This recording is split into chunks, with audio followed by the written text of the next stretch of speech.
इसको भी हम मुद्दा बना करके उधर जाएंगे और तेजस्वी यादव जी को मुख्यमंत्री बनाएंगे।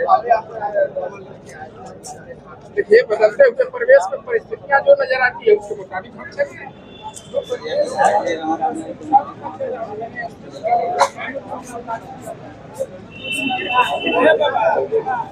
प्रणाम प्रणाम।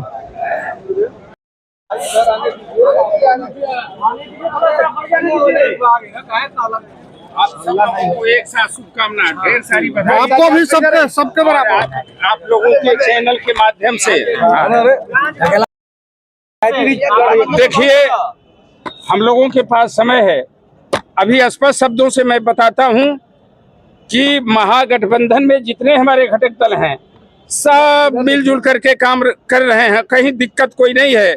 अभी नामिनेशन वापसी का समय है, आगे देखिए क्या खेल होता है। ब्रजकिशोर बिंद यहाँ से महागठबंधन का उम्मीदवार है, इसमें कहीं शक नहीं। जो कोई भी भर रहा है। आपकी लड़ाई किससे है? देखिए, कोई हमसे नहीं लड़ेगा, वो लोग आपस में लड़ते रह जाएंगे। लालटेन छाप बहुत ही आगे जाएगा पटना तक। क्या फैसला होगा जीत हार का? जीत हार का बहुत लंबा फैसला जनता मालिक है। जनता ने मुझे अब की बार टिकट दिया है और पार्टी का नाम भी है राष्ट्रीय जनता दल, और जनता ने मुझे टिकट दिलवाया है। ब्रजकिशोर के पास कोई औकात नहीं, टिकट ले ले और जनता मुझे सदन में भेजेगी, ऐसा पूरे मुझे विश्वास है। मुद्दा है भाई, पढ़ाई लिखाई, दवाई, कमाई, किसान, ये सारे के सारे मुद्दे हैं। और उन मुद्दों के आधार पर और नौजवानों को रोजगार, इन मुद्दों के आधार पर हम चुनाव मैदान में उतरेंगे और बिहार परिवर्तन की बहार लेकर के हम उतरेंगे और जीत करके यहाँ से जनता के आशीर्वाद के बदौलत पटना की ओर जाना है सभी भाई। पानी की समस्या की तरफ से वीआईपी पार्टी, विकासशील इंसान पार्टी द्वारा हमने 206 विधानसभा चैनपुर के लिए हमने अपना नामांकन दाखिल किया। क्या मुद्दा है आपका विकास का? मुद्दा तो 1000 मुद्दा है। किसान का मुद्दा, महंगाई का मुद्दा, पढ़ाई का मुद्दा, दवाई का मुद्दा, बेरोजगारी का मुद्दा, और क्या मुद्दा बताएं, पलायन का मुद्दा। सबसे पहले भी नामांकन कर चुके हैं राजद से। चलिए, महागठबंधन का आपको बता देते हैं कि जो शीर्ष नेतृत्व का जो निर्णय होगा वो हम सर्वमान है। और हमें जहां तक सीट शेयरिंग नहीं हुआ था तो जिनको सिंबल मिला था भरे, लेकिन जब सीट शेयरिंग हुआ अंदर से तो वीआईपी के खाता में चैनपुर विधानसभा आया और हमारे आदरणीय नेता माननीय मुकेश सहनी जी द्वारा और तेजस्वी जी द्वारा दोनों जोनी लोग मिलकर बैठ कर बात किए।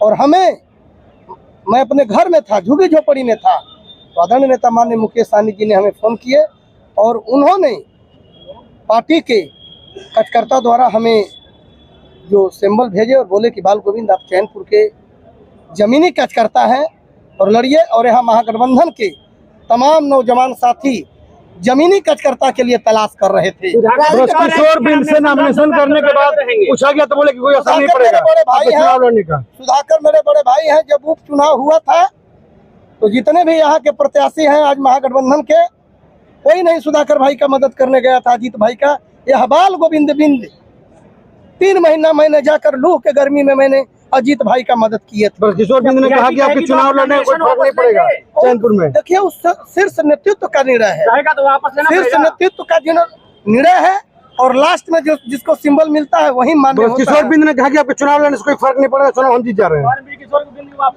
जैसे एक चीज, हम किसी पर टिप्पा टिप्पणी क्यों करें, ठीक है ना।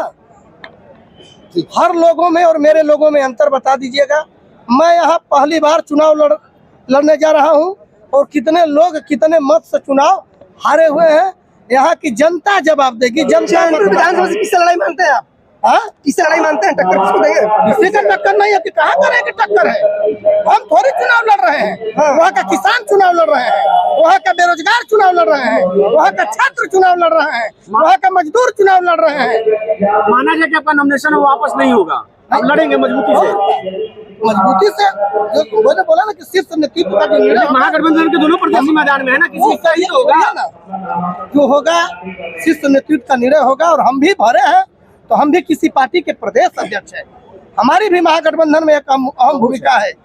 आज कोई लोग आए चले, उनकी कोई नहीं योगदान है, लेकिन यह बाल गोविंद बिंद का जब से गठबंधन है, वो लोकसभा रहा हो या विधानसभा रहा हो या उपचुनाव रहा है, मैंने गठबंधन धर्म का पालन किया है। और मैंने महागठबंधन धर्म का जितने भी दल जहाँ जहाँ चुनाव लड़े हैं, उपचुनाव लड़े हैं, यह बाल गोविंद बिंद महागठबंधन। जमीनी कार्यकर्ता है, वो बैरो प्लेयर की तरह है, कैसे देखते हैं इसको? हम मजदूर हैं, हमारे बारे में आप जान जाइए, उनका राजनीति में छोड़िए दूसरे के बारे में क्या चर्चा करें, है ना।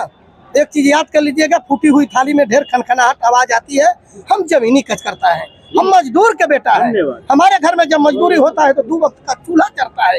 ऐसे आज भी यह साबित हो गया कि कर्पूरी जी का सपना, अंबेडकर का सपना, आदरणीय नेता लालू प्रसाद जी का सपना था कि एक मजदूर का बेटा सदन में पहुंचेगा। तो यह बाल गोविंद बिंद आप लोग हमारे घर जाकर कुड्डी लगा लीजिए कि मैं मजदूर का बेटा हूं। जब हम मजदूरी करते हैं तो मेरे घर में 2 वक्त का चूल्हा जलता है।